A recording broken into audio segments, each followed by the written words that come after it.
Isang magandang araw ng bakbakan mga kaibigan. Welcome sa Boxer Shorts. Ako po si Atty. Ed Tolentino, kasama ninyo sa inyong corner pagdating sa usapang boxing. Dito sa Boxer Shorts, we do not monetize. Handog ko sa inyo diretsong opinion, hangol lamang sa ating passion. At ngayon, sa edisyon ng Boxer Shorts, ating pag-usapan ang naging biglang pagpanaw ng isang sertipikadong boxing superstar mula Inglaterra. Siya walang iba kung hindi si Richard John Hatton o higit na kilala sa kanyang pangalan sa boxing na Ricky Hitman Hatton. Nitong nakaraang September 14, sa edad na 46 years old lamang, nakitang wala ng buhay si Ricky Hatton sa kanyang bahay diyan sa Manchester, England. Hindi pa maliwanag kung ano ang rason, ang dahilan ng kanyang pagpanaw, subalit bumabaha ng tribute para sa nasabing boksingero. Ang karera ni Ricky Hatton mga kaibigan, partikular ang kanyang boxing career, ito po'y nakadikit sa boxing career ng ating pambansang kamao Manny Pacquiao, sapagkat hanggang ngayon walang makalimot sa kanilang naging magandang bakbakan noong May 2009 para sa Lineal Junior Welterweight Championship of the World. Ating pag-usapan ang naging masalimuot na buhay ni Ricky Hatton, sapagkat sa buhay na ito, marami tayong matututunang leksyon. Lahat ng yan, pag-uusapan natin dito lamang sa Boxer Shorts. At nagbabalik ang Boxer Shorts, ito't pag-usapan natin ang naging makulay at masalimuot na buhay ng dating 2-Division World Boxing Champion Ricky Hitman Hatton ng Inglaterra. Nitong nakaraang September 14, sa edad na 46 years old, nakitang wala ng buhay si Ricky Hatton sa kanyang bahay diyan sa may bandang Manchester, Inglaterra. Wala naman daw foul play na involved. Pero well documented mga kaibigan, ang mga naging health at mental health issues ni Ricky Hatton. Mga issue na maaaring naging dahilan sa kanyang magang pagpanaw. Kaya naman, meron tayong advisory, mga kaibigan. Kung kayo po ay may kinakaharap na mental health issue, reach out. Humingi kayo ng tulong sa mga dalubhasa at sa naaayong ahensya. Huwag niyong solohin ang problemang ito. Hindi niyo kayang i-knock out mag-isa ang nasabing mga mental health issues. Ang nakakatakot kasi dito, hindi nyo alam that you are already sinking into depression. Parang kumuno yan unti-unti kang nilalamon. Akala mo lang, ayaw mo munang makisalamuha sa tao. Akala mo ayaw mo munang lumabas. Pero hindi mo alam, you are entering the state of depression. At diyan lalabas yung sandamukal na mental health issues. So seek professional help. Huwag suluhin kung kayo ay nasa ganitong sitwasyon na mga kaibigan. And with that advisory, balikan natin ang naging buhay ni Ricky Hatton. Si Ricky Hatton ay pinanganak at lumaki diyan sa Manchester, Inglaterra. Siya po ay football fan nung siya'y bata pa. Halos lahat naman ng Briton ay football fan. Pero at age 10, nahilig sa boxing si Ricky Hatton nung may ma-discover siyang boxing gym na malapit lamang sa kanilang tahanan. Ang mga magulang ni Ricky Hatton, siya'y binuhay through their carpet business. Merong business sa carpet ang mga magulang ni Ricky Hatton. At meron din po silang mga minamanage na yung tinatawag nating mga drinking pubs, lugar ng inuman. Diyan kasi sa Inglaterra, yung mga football fans, sila'y nanonood ng mga football matches diyan sa mga inuman na yan, yung mga lugar ng inuman na yan. At napaka-festive ng atmosphere. Parang karnibal, nakakatuwa, no? Diyan sila tumatambay at nanonood ng mga laban ng kanilang favorite football team. Now, si Ricky Hatton really loved football. He really loved football. But later on, he pursued boxing. He tried to work, Sinubukan niya magtrabaho doon sa carpet business ng kanyang tatay. Pero pinatigil siya ng kanyang tatay sapagkat lagi daw nahihiwa ang kanyang kamay. Buti na lang, sapagkat sa boxing pala siya sisikat gamit ang kanyang kamao. He needed healthy fists.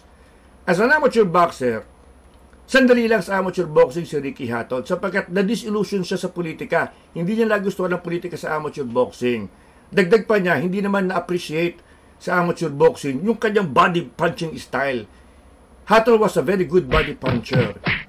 So he decided, hindi naman ako nire-recognize sa amateur boxing, mag-pro boxing na lang ako at age 18. Now as a professional boxer mga kaibigan, si Ricky Hatton was an all-out brawler. Walang kinatatakutan. Talagang sugod ng sugod yan.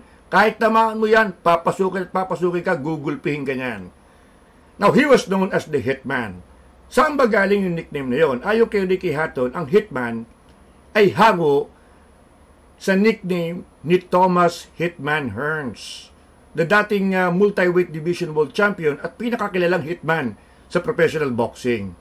Pero dagdag ni Hatton, yung kanyang kauna-unahang boxing coach, nung makita siyang lumalabang, kahit napakaliit niya, ay lumalabang siya ng walang takot, siya tinawag na the Little Hitman ng nasabing boxing coach.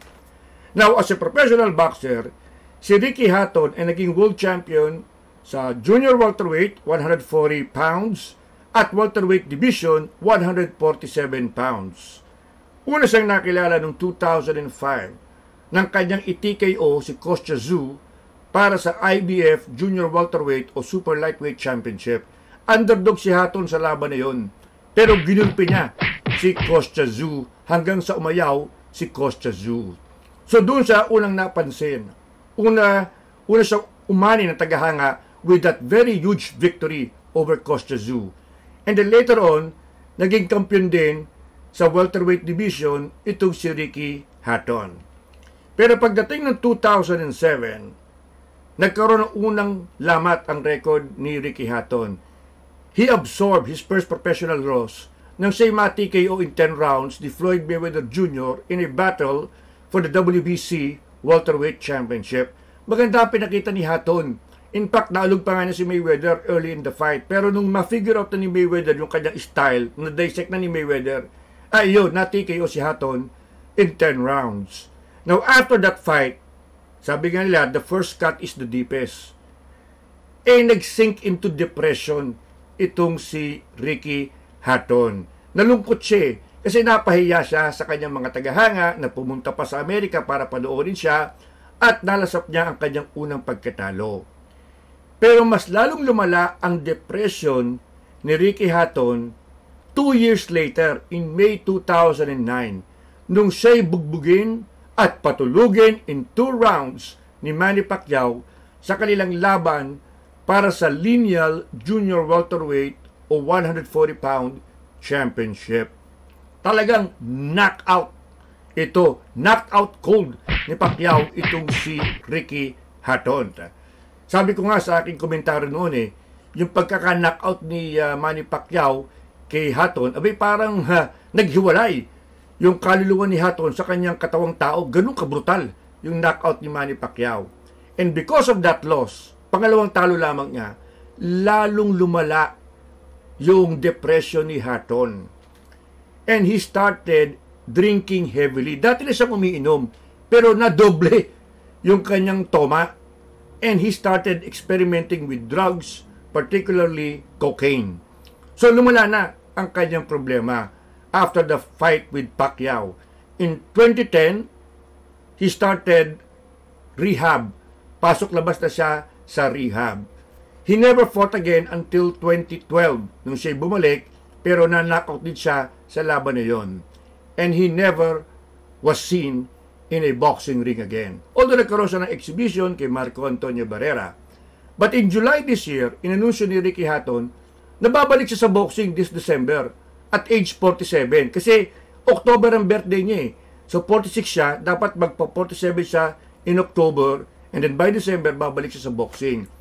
Hindi na po mangyayari yon, yung comeback na yon, sapagkat ito nga, nakitang wala ng buhay si Hatton at age 46. Si Hatton ay maraming problemang kinaharap sa kanyang personal na buhay. In addition to his mental health issues, nabully rin po yun ng bata kasi mataba siya . He had weight issues throughout his career. Yung timbang ni Hatton, pumapalo ng 200 pounds kapag hindi siya lumalaban. Kaya nga tawag sa kanya, Ricky Fatton, minsan, ano? But for some reason, nagagawa niya ng paraan na ibaba ang kanyang timbang come fight time. But this experiment with his weight cost him. Eventually, it affected his conditioning. At ayun, nanakot siya kay Manny Pacquiao. So nagkaroon ng maraming issue si Ricky Hatton. Nagkaroon siya ng problema sa kanyang mga magulang. Yung tatay niya kasi, nagsilbing manager niya at nag-away sila tungkol sa pera. Nasuntok pa nga ng tatay ni Hatton itong si Ricky dahil sa kanilang away sa pera. Nagkaroon din siya ng hindi pagkakasunduan sa kanyang kapatid at maging sa kanyang mga anak at sa kanyang mga dating girlfriends. So magulo. Pero naiayos niya ito ayon sa mga reports bago siya pumanaw. Kaya marami nagtataka kung kailan naayos na niya lahat at mukhang okay na siya, he was trying to get back in shape for a December comeback fight, nangyari ito, yung kanyang biglang pagpanaw. At the time of his death, Ricky Hatton was working as a promoter and as a trainer. Now, may mga reports na sa kanyang pagiging promoter, nalugi yung kanyang mga promotions at kinain yung kanyang mga savings. So, hindi natin alam kung ito'y nakadagdag sa kanyang problema.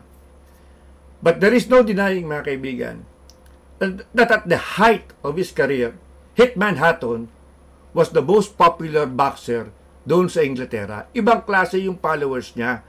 Alam niyo ba, mga around 25,000, 30,000 British fans ang pupunta sa Amerika para panoorin lamang ang mga laban ni Ricky Hatton. At talagang kung mag-cheer sila, akalain mo mga football fans. Kompleto, may tambol pa, mayroon pa silang mga kanta para kay Ricky Hatton.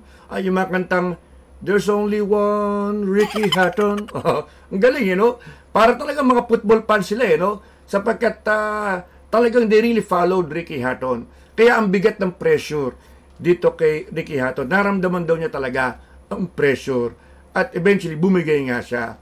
But many thought that he already solved this problem, na naiayos na niya ang kanyang buhay, and then this suddenly happened. Yan po ang naging buhay ni Ricky Hatton, isang buhay na masalimuot, pero isang buhay na marami tayong aral na makukuha. Huwag niyong suluhin yung mga mental health issues. Sabi nga ni Ricky Hatton, sa kanya kasi napakahirap humingi ng tulong sapagkat world champion ako eh. Champion ako eh. Kumbaga, kaya kong in-knockout yan. May konting machismo eh. Kasi nga world champion ko eh. Hindi ako basta hihingi ng tulong. Hindi ko aaminin na kailangan ko ng tulong. Ganyan na naging disposition niya early on. Ayaw niyang tanggapin ang katotohanan na kailangan niya ng tulong sapagkat siya world boxing champion. Kaya ko in-knockout yan. But later on, he sought help. Kaya marami nagtaka, kung kailan mukhang okay na, ay nangyari ang kanyang biglang pagpanaw. In any event, mga kaibigan, there is a lesson to be learned at naway may napulot kayong aral sa buhay ni Ricky Hatton. At yan po, ang ating edisyon ng Boxer Shorts ay final tribute to Ricky Hitman Hatton. Ako po si Atty. Ed Tolentino, muli nagpapaalala, walang personalan, buntalan lang.